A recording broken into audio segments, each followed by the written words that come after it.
नमस्कार, स्वागत है आपका। आपके साथ मैं हूं दीपिका नयाल।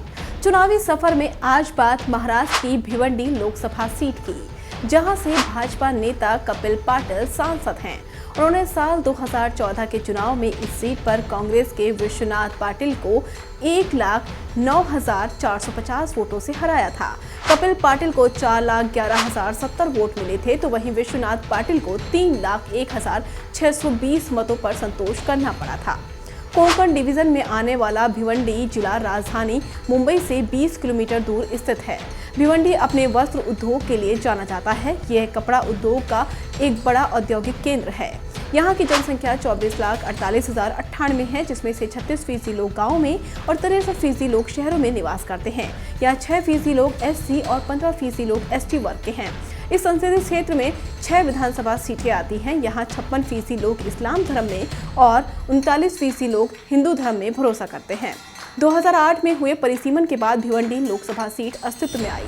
साल 2009 में यहाँ पहली बार आम चुनाव हुआ, जिसमें कि कांग्रेस के नेता सुरेश टावरे ने जीता था। साल 2014 के चुनाव में कांग्रेस ने अपना उम्मीदवार बदलकर विश्वनाथ पाटिल को यहां से खड़ा किया, लेकिन इस बार उसे शिकस्त झेलनी पड़ी और बीजेपी नेता कपिल पाटिल यहां से MP चुने गए। साल 2014 के चुनाव में इस सीट पर एक खास बात देखने को मिली। दरअसल उस साल यहां पर अधिकांश पार्टियों के उम्मीदवार दल बदलू थे। कांग्रेस ने विक्रमगढ़ के रहने वाले कुणबी सेना प्रमुख विश्वनाथ पाटिल को भिवंडी लोकसभा क्षेत्र से उम्मीदवार बनाया था, जबकि वो 2009 का लोकसभा चुनाव इसी लोकसभा सीट से निर्दलीय उम्मीदवार के तौर पर लड़ चुके थे, जिसमें उन्हें हार का सामना करना पड़ा।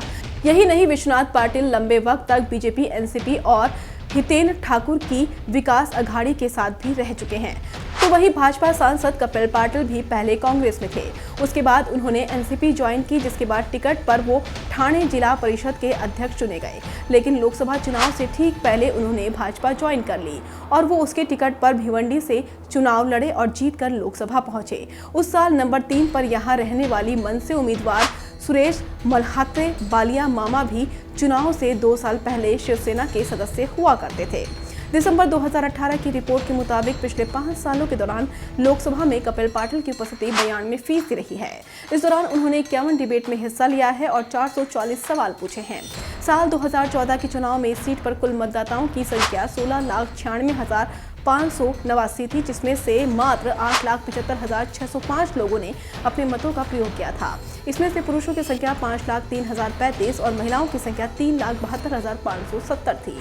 भिवंडी में मुस्लिम मतदाताओं की संख्या भी ज्यादा है, जो कि यहाँ के निर्णायक वोट है। साल 2009 का चुनाव कांग्रेस ने यहाँ पर उन्हीं के वोट पर जीता था, लेकिन साल 2014 के चुनाव में उसका गणित यहाँ फेल हो गया और मोदी लहर में कपिल पाटिल को यहाँ पर बड़ी जीत मिली। लेकिन क्या इस बार ऐसा होगा? ये एक बड़ा सवाल है, जिसका जवाब जानने के लिए हमें चुनावी नतीजों का इंतजार करना होगा। आज के सफर में बस इतना ही। जल्द मिलेंगे एक नई सीट के लेखे जोखे के साथ।